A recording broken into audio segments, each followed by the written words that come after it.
Hello friends, आप सभी का मेरे चैनल में बहुत बहुत स्वागत है। आज मैं अमावस्या और पूर्णिमा दो बहनों की कथा लेके आपके समक्ष आई हूँ। तो कथा इस प्रकार है। एक राज्य में एक राजा और एक रानी रहते थे, जिनकी 4 संतानें थीं, 2 लड़के और 2 लड़की। एक लड़की का नाम पूर्णिमा था तथा दूसरी लड़की का नाम अमावस्या था। पूर्णिमा घर के कामों में निपुण थी और घर का पूरा काम करती थी और भगवान की पूजा अर्चना भी किया करती थी। इसके अतिरिक्त वह गौ माता की सेवा भी किया करती थी। और उसकी दूसरी बहन अमावस्या ना ही घर का कोई काम करती थी, ना ही भगवान की पूजा अर्चना करती थी और ना ही गौ माता की सेवा करती थी। पूर्णिमा सर्वगुण संपन्न थी, फिर भी राजा और रानी अपने दोनों बेटों तथा पुत्री अमावस्या को ही प्यार किया करते थे और वह पूर्णिमा से प्यार नहीं करते थे, उसके साथ भेदभाव करते थे। राजा के चारों पुत्र और पुत्री धीरे धीरे बड़े हो रहे थे। जब वे बड़े हो गए, राजा ने अपने दोनों पुत्रों का विवाह योग्य कन्याओं के साथ करा दिया। इसके बाद रानी ने राजा से कहा कि अब दोनों पुत्री विवाह योग्य हो गई हैं, इन दोनों का विवाह करा दो। लेकिन पुत्री अमावस्या का विवाह किसी बड़े खानदान में कराना और पूर्णिमा का विवाह किसी गरीब परिवार में कराना, क्योंकि पूर्णिमा को केवल भगवान की पूजा पाठ करना ही पसंद है और गाय की सेवा करना पसंद है। अब इसकी रानी ने राजा के दोनों पुत्रियों का रिश्ता तय करने के लिए भेज दिया। राजा ने अपने पड़ोसी राज्य में जाकर वहां राजा के पुत्र से अमावस्या का रिश्ता तय कर दिया और वहीं पास के गांव में जाकर एक गरीब परिवार के लड़के से पुत्री पूर्णिमा का रिश्ता भी तय कर दिया। यह सारी बात जानकर राजा ने अपनी रानी से बताया तो रानी यह सोचने लगी कि अब देखते हैं कि भगवान इसकी मदद कैसे करते हैं। यह बहुत ही पूजा पाठ करती है और भगवान में मगन रहती है।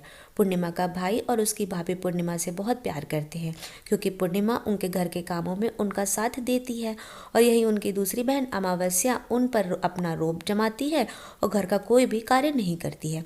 कुछ समय बीत जाने के बाद दोनों पुत्रियों का विवाह हो जाता है। राजा रानी का विवाह के बाद अपनी दोनों पुत्रियों को विदाई देते हैं। विदाई देते समय राजा और रानी पुत्री अमावस्या को बहुत सारा धन और दौलत देकर विदा करते हैं और पूर्णिमा को कुछ भी नहीं देते, खाली हाथ अपने घर से विदा करते हैं। इसके बाद दोनों बहनें अपने अपने ससुराल को चली जाती हैं। कुछ दिन बीत जाते हैं और एक दिन अमावस्या अपने घर पर शिव जी की कथा रखती है, जिसे वह सभी गांव वालों को निमंत्रण देती है और अपनी बहन पूर्णिमा को नहीं बुलाती है। जब गांव की सभी औरतें अमावस्या के यहाँ जाती हैं तो यह सब दृश्य पूर्णिमा अपने घर के दरवाजे को बाहर बैठकर देख रही होती है। तब वहां से गुजर रही औरतें पूर्णिमा से कहती हैं कि तुम्हारी बहन के यहाँ शिव जी की कथा है और उसने कथा रखी है, क्या तुम नहीं चलोगी? पूर्णिमा ने कहा, मुझे निमंत्रण नहीं आया है, मैं नहीं जा सकती हूँ। तब सभी गांव की औरतों ने पूर्णिमा से कहा, बुलाया नहीं तो क्या हुआ, भगवान शिव की तो कथा है, तुम हमारे साथ चलो। और गांव की सभी औरतों की बात मानकर पूर्णिमा भी उनके साथ भगवान शिव की कथा में अमावस्या के घर चली जाती है। अब अमावस्या की नज़र पूर्णिमा पर पड़ती है तो वह कहती है कि तुम यहाँ कैसे चली आई, मैंने तो तुम्हें बुलाया नहीं था। खैर कोई बात नहीं, अब तुम आ ही गई हो तो चुपचाप बैठी रहना। और यह कहते हुए अमावस्या ने पूर्णिमा की गरीबी का मजाक उड़ाया। पूर्णिमा की आंखों में आंसू आ गए और रोते रोते मन ही मन वो पूर्णिमा ने भगवान शिव से विनती करने शुरू कर दी। हे भगवान, क्या पूजा पाठ करना गलत है? गौ माता की सेवा करना गलत है? आखिर मेरी गलती क्या है? आप मुझ पर अपनी कृपा दृष्टि कब बनाएंगे? पूर्णिमा बार बार भगवान शिव से यही कहती रहती। इतने में शिव कथा पूरी हो जाती है और अमावस्या भगवान का प्रसाद बांटने लगती है। वह सभी लोगों को प्रसाद देती है, लेकिन पूर्णिमा को वह प्रसाद नहीं देती है। पूर्णिमा बिना प्रसाद के ही अपने घर लौट आती है। रास्ते में वह यहाँ सोचते हुए चलती है कि यदि बच्चे उसे कथा का प्रसाद मांगेंगे तो वह उन्हें क्या जवाब देगी। सोचा था कि वह अपने मायके अपने भाई और भाभी के यहाँ जाएगी और वहाँ जाते हुए वहाँ बच्चों के लिए कुछ लेकर जाएगी। ऐसा सोचते हुए वह अपने घर वापस लौट आई। घर वापस लौटकर आने के बाद वह अपने पति और बच्चों को कहती है कि वह अपने मायके जा रही है। पति ने कहा ठीक है और कुछ समय के बाद पूर्णिमा अपने मायके के लिए रवाना हो गई। चलते चलते रास्ते में एक चबूतरा आया जिस पर तुलसी का पौधा लगा था। उस चौथरी पर एक बूढ़ी अम्मा बैठी हुई थी। वह कोई और नहीं, साक्षात तुलसी माँ थी। उस बूढ़ी माता ने पूर्णिमा से कहा कि बिटिया तुम कौन हो और कहाँ जा रही हो? पूर्णिमा ने अपने परिचय देते हुए परिचय देने के बाद बूढ़ी औरत ने पूर्णिमा से कहा कि यहाँ तुलसी का पौधा सूख रहा है, इसमें थोड़ा सा पानी डाल दो और इस चबूतरे की साफ सफाई कर दो, जिससे मुझे भी ठंडक मिल जाएगी और चबूतरा भी ठंडा हो जाएगा। पूर्णिमा ने कहा कि ठीक है माँ, मैं तुम्हें तुलसी में भी पानी डाल देती हूँ और यहाँ की साफ सफाई भी कर देती हूँ। पूर्णिमा ने साफ सफाई करने के बाद बूढ़ी अम्मा को भी नहला दिया। बूढ़ी अम्मा भी सेवा की और उनके पैर दबाए। बूढ़ी अम्मा ने कहा कि माँ जी बताइए, मैं आपकी और क्या सेवा करूँ? कोई काम हो तो बता दीजिए, मैं कर दूँगी। बूढ़ी अम्मा ने कहा कुछ नहीं, अब तुम जाओ और वापस आते समय मुझसे मिलते हुए जाना। पूर्णिमा ने बूढ़ी अम्मा से कहा ठीक है माँ जी, मैं जाती हूँ। वापस आते वक्त आपसे मिलते हुए जाऊंगी। कुछ समय आगे चलने के बाद एक शिव जी का मंदिर आया। वहाँ एक बूढ़े बाबा मिले जो मंदिर के बाहर बैठे हुए थे। वह कोई और नहीं, साक्षात भोले बाबा थे, जिन्होंने पूर्णिमा से कहा कहाँ जा रही हो बेटी, तुम कौन हो? तब पूर्णिमा ने अपने परिचय दिया। फिर उस बूढ़े बाबा ने पूर्णिमा से कहा इस चबूतरे की और मंदिर की सफाई कर दो। तब पूर्णिमा ने मंदिर और चबूतरे को साफ सफाई कर दी और वहाँ पूजा पाठ अर्चना भी की। और साफ सफाई पूजा अर्चना करने के बाद उसने बूढ़े बाबा को भी नहला दिया। उसने कहा कि बाबा और कोई काम हो तो बताइए। तब बूढ़े बाबा ने कहा नहीं बेटी, तुम जाओ, वापस आते वक्त मुझे मिलते हुए जाना। पूर्णिमा ने कहा ठीक है बाबा, जाती हूँ, वापस आते हुए आपसे मिलते हुए जाऊंगी। आगे चलते चलते कुछ दूर चलने के बाद पूर्णिमा को एक काली जी का मंदिर दिखाई पड़ा। वहाँ भी एक बूढ़ी अम्मा चबूतरे पर बैठी हुई थी। उसने पूर्णिमा से कहा कि बेटी तुम कौन हो, कहाँ जा रही हो? तब पूर्णिमा ने उस बूढ़ी औरत को भी अपना परिचय दिया और बूढ़ी अम्मा से कहा कि यहाँ पर सभी पूजा पाठ करते हैं, लेकिन मंदिर की सफाई कोई नहीं करता है, इसलिए तुम मंदिर की सफाई और चबूतरे की सफाई भी कर दो।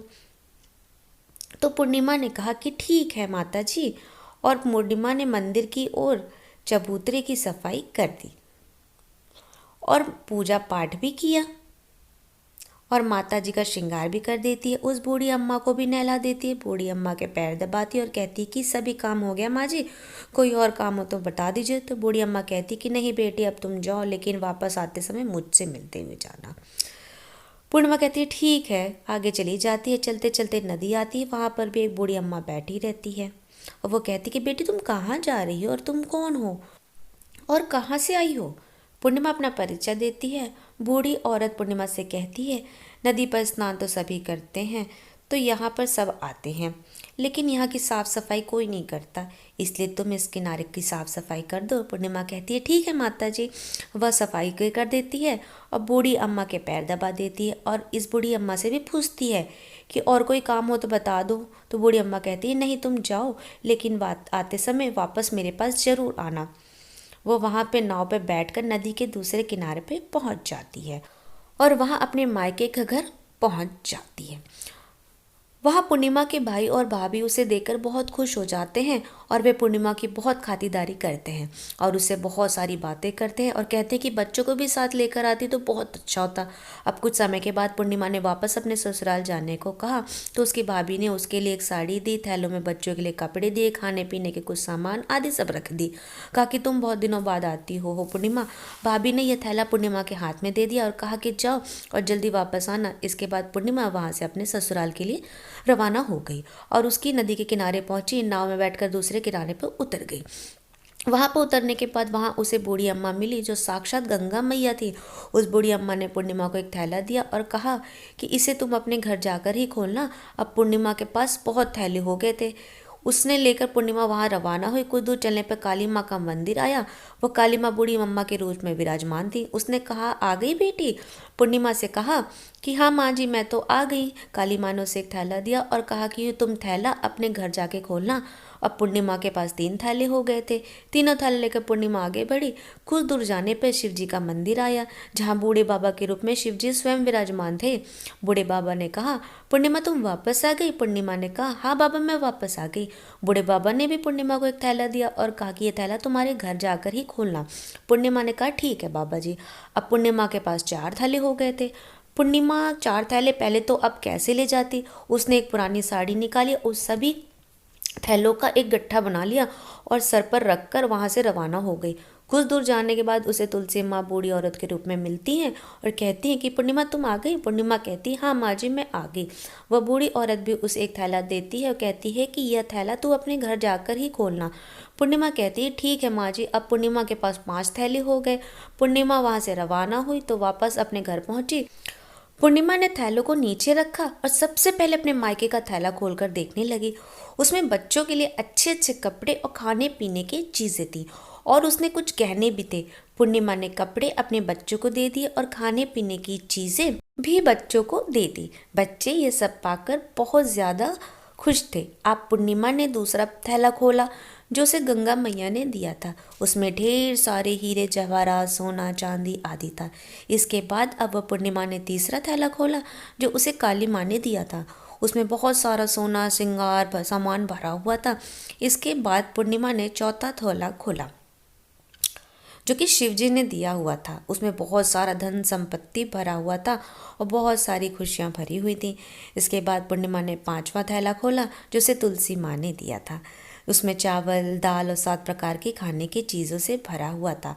पूर्णिमा के घर में किसी भी चीज़ की कमी नहीं थी। उसका घर धन धान्य भरा हुआ था। पूर्णिमा परिपूर्ण थी। अब पूर्णिमा और उसका परिवार सुख से जीवन व्यतीत करने लगा।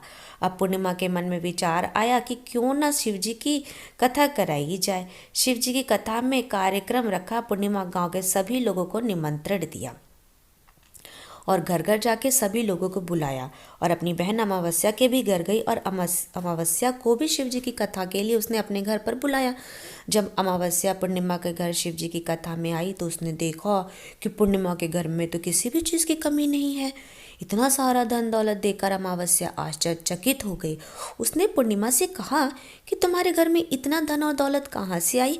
पूर्णिमा ने कहा देखो बहन तुमने शिव जी की कथा में मुझे नहीं बुलाया था, फिर भी मैं चली आई और तुमने मुझे प्रसाद तक नहीं दिया और मेरी गरीबी का मजाक भी उड़ाया।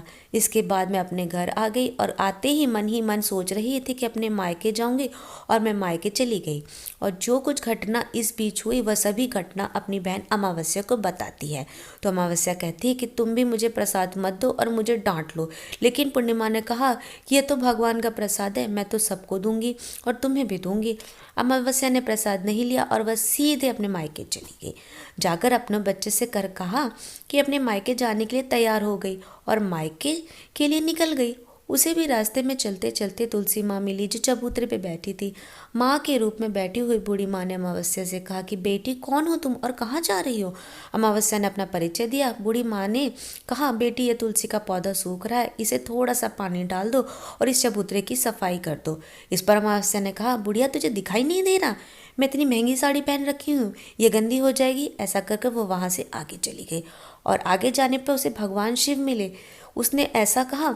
उसके बाद आगे जाने पे काली माँ भी मिली। उसने उससे भी यही सारी बातें कही। आगे जाने पे उसे गंगा मैया भी मिली। उसने यही सब बातें आगे चली गई कह के। उसके बाद अमावस्या नाव पर बैठने लगी तो उसे नाव में फूलों की जगह कांटे भरे थे जो उसके पैरों में चुभ रहे थे। किनारों पर उतरकर वहाँ अपने मायके चली गई। जब वहाँ उसे उसकी भाभियों ने देखा तथा भाइयों ने देखा तो मन ही मन कहने लगे कि काम की न काज की, 2.5 मन अनाज की। अब आ गई है तो ठीक है, पूर्णिमा तो हमारे कामों में हाथ बटाती है, यह कोई काम करेगी नहीं। अब उन्होंने खाना बनाया और खा पीकर सभी सो गए। अमावस्या जब सुबह उठी और अपनी भाभीयों से कहा कि मैं ससुराल जा रही हूँ। उन्होंने कहा ठीक है जाओ। अमावस्या बोली पूर्णिमा को तो तुमने एक थैला दिया था और मुझे कुछ नहीं दोगी क्या। भाभी ने कहा तुम घर जाओ, थैला तुम्हारे घर पहुँच जाएगा। फिर अमावस्या वहाँ से निकल गई और नदी किनारे पर पहुँची। वहाँ गंगा मैया बूढ़ी औरत का रूप धारण करके बैठी हुई थी। बूढ़ी माँ ने कहा कि आगे गई हो बेटी। उसने कहा माँ आ गई हूँ। पूर्णिमा तो एक थैला दिया और मुझे नहीं दोगी क्या बूढ़ी अम्मा। तो बूढ़ी अम्मा ने कहा कि तुम घर जाओ, थैले तुम्हारे घर पहुंच जाएंगे। इसके बाद आगे जाने पर उसने काली मैया मिली। उसने अमावस्या को यही कहा। आगे जाने पर शिव भगवान भी मिले। उन्होंने भी अमावस्या से यही कहा। तुलसी मैया भी मिली। उसने भी अमावस्या से यही कहा कि तुम घर जाओ, थैला तुम्हारे घर पहुंच जाएगा। अमावस्या अपने घर पहुंच गई और आंगन में देखा वहाँ 5 थैले पड़े थे। अमावस्या मन ही मन सोच में पड़ गई, अब तो मेरे पास बहुत सारा धन दौलत आ जाएगा। जल्दी जल्दी उसने सब थैलों को खोला। किसी में मिट्टी थी तो किसी में पत्थर, किसी में कंकड़ तो किसी में कोयला। उसे मायके से भी कुछ नहीं मिला था। इन थैलों में कुछ भी नहीं था। अमावस्या दौड़ती हुई पूर्णिमा का घर गई और कहती है कि तुम्हें तो इतना सब कुछ मिला, मुझे तो कुछ भी नहीं मिला, आखिर क्यों? तो पूर्णिमा कहती कि जब मैं मायके जाती हूँ तो अपनी भाभीयों के साथ उन्हें कामों में हाथ बटाती हूँ, उसके साथ मिलकर काम करती हूँ, लेकिन तुम ऐसा कुछ भी नहीं करती हो, उनकी इज्जत भी नहीं करती हो, इसलिए वह तुम्हें भला क्या देगी। बाद में तुमने गंगा मैया को ठुकरा दिया और काली माँ को भी ठुकरा दिया और भगवान शिव को भी तुमने ठुकरा दिया, इसलिए उन्होंने तुम्हें कुछ भी नहीं दिया। अमावस्या कहती कि बहन तुम मुझे माफ़ कर दो, मैंने तुम्हें पर हमेशा अत्याचार किया है, मुझे कुछ नहीं मिला तो कोई बात नहीं, मैं भी भगवान की भक्ति करूँगी, सब कुछ प्राप्त कर लूँगी, मुझे इन सब चीज़ों का रहस्य बताओ। तो पूर्णिमा ने कहा कि तुम 3 सूत्र का ज्ञान ले लो और उसकी कथा करना। पहले सूत्र में दया मांगना, दूसरे सूत्र में कथा मांगना और तीसरे सूत्र में 108 बार ओम नमः शिवाय का जाप करना।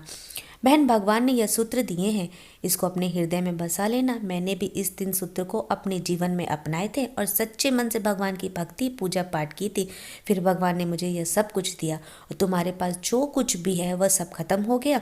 इसके बाद अमावस्या अपने घर गई और भगवान की पूजा पाठ करने लगी। भगवान शिव से भी उसने माफ़ी मांगी और गौ माता की सेवा भी की और दूसरों की मदद भी करने लगी। तो ये थी अमावस्या और पूर्णिमा की कथा। अगर कथा अच्छी लगी हो तो वीडियो को लाइक करें, शेयर करें और कमेंट करें। मेरे चैनल को सब्सक्राइब करें कि इस तरह की कहानी मैं आपके साथ और लेकर आऊँ और सुनाऊँ। धन्यवाद।